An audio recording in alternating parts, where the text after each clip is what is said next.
Hey everyone, back for another video review. Today we're going back once again to 1987, and we're going to be talking about the space parody movie, none other than Mel Brooks' Spaceballs.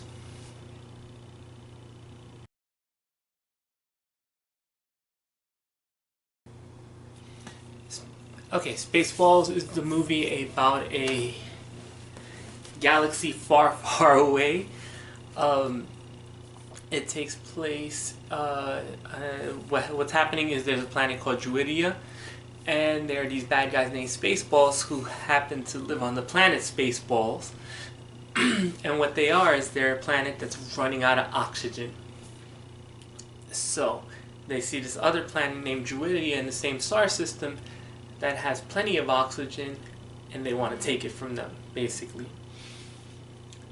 So on Druidia, what's going on at the time is that a princess by the name of Vespa is going to get married to a prince by the name of Prince Valium. And what's going to happen is that they're going to get married because the King Roland, it's time for her to get married. And she obviously doesn't want to get married, so she ends up running away from her own wedding along with her care robot by the name of Dot Matrix. And they ended up getting captured by the Spaceballs. And when this happens, King Roland finds it out and decides that he wants to hire some bounty hunters to go get them. He happens to call two people by the name of Lone Star and Barf, and both of them agree to do it just because they need the money, because a secondary character, a gangster they owe money to by the name of Pizza the Hut, said, if you don't give me $1 million bucks by tomorrow, you're gonna be killed. So reluctantly, Lone Star takes it up, and we begin from there. This is very obviously a parody of Star Wars, A New Hope, and this is a parody. There's a lot of parody in this movie. It makes fun of Rambo, Temple of Doom, Planet of the Apes, Transformers, and there's a couple of other movies that The Wizard of Oz.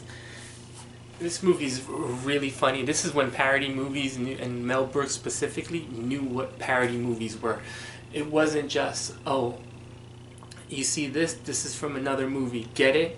No, everything is done in context, and everything actually means something. Like when they finally do the Transformers skit, it's not, oh look, do you know Transformers? And they point out it's a Transformer, and it actually has a plot purpose in the movie. Several scenes like that happen, and this is what good parody is. Unfortunately, we don't get this anymore.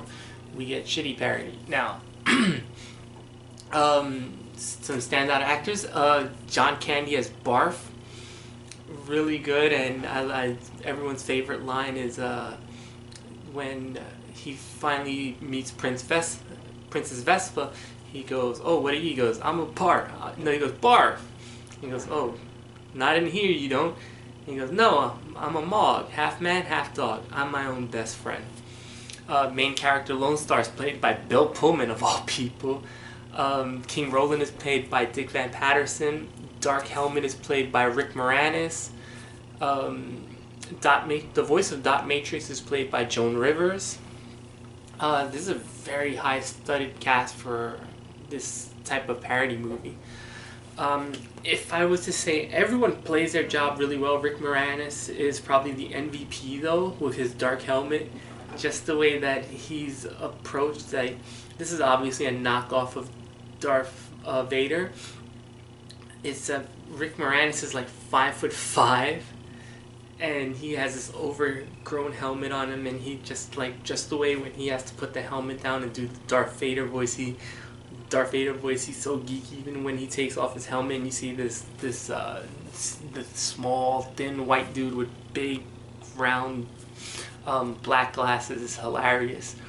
And just his comic timing and just his facial reactions to everything going around him is awesome.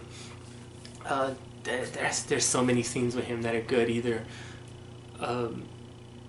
the whole ludicrous speed thing, the whole the video recording thing. It's awesome.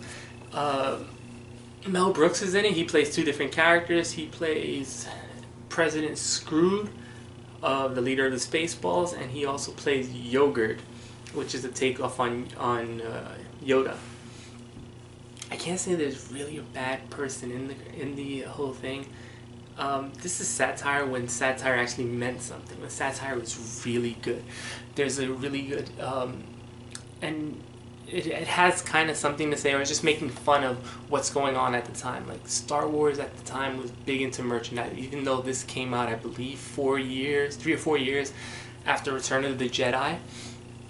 It still makes fun of Star Wars in its own little way.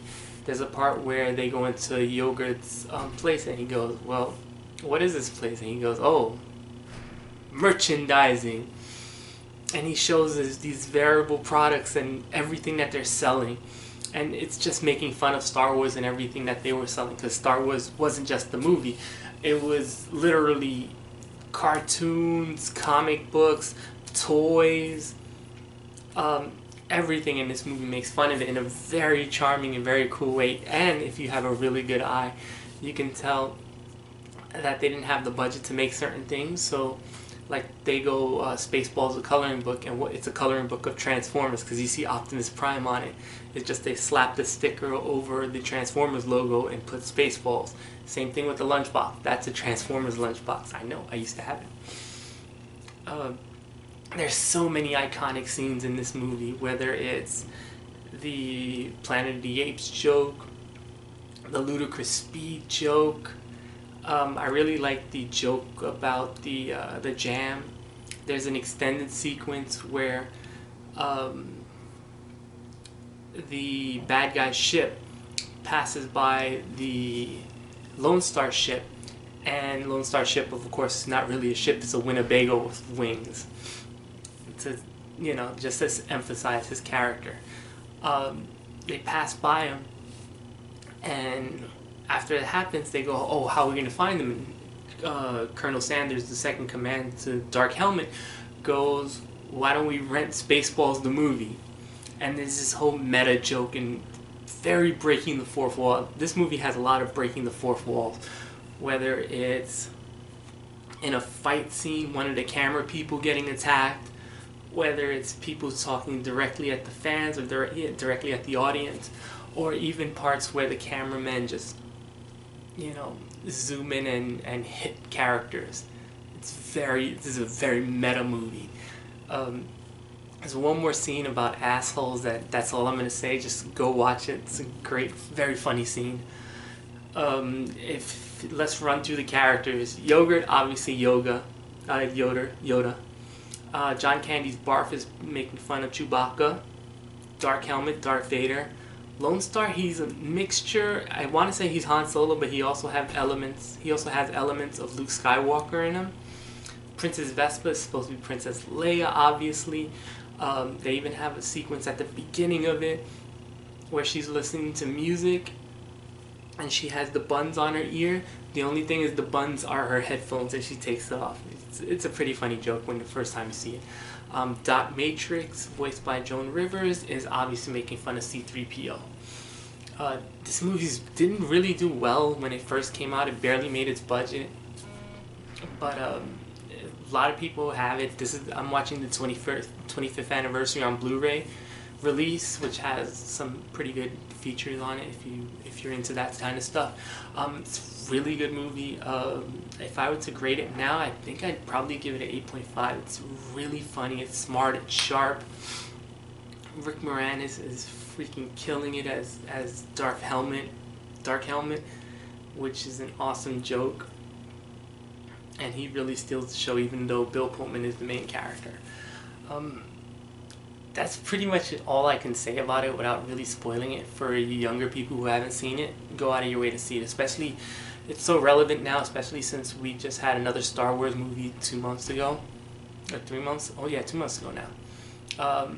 Every time a Star Wars movie come out, you can watch this and just go, that's parody. Or every time you see a shitty movie made by the likes of people like the haunted house movies, the not another teen movie, not another epic movie, those shitty ass movies. Another, thank God they stopped with the scary movie shit. But this is what parody used to be when it was good. So that's it for today. Later. Oh wait, no. If you're gonna end the Spaceballs review, you gotta end it the right way. May the Schwartz be with you.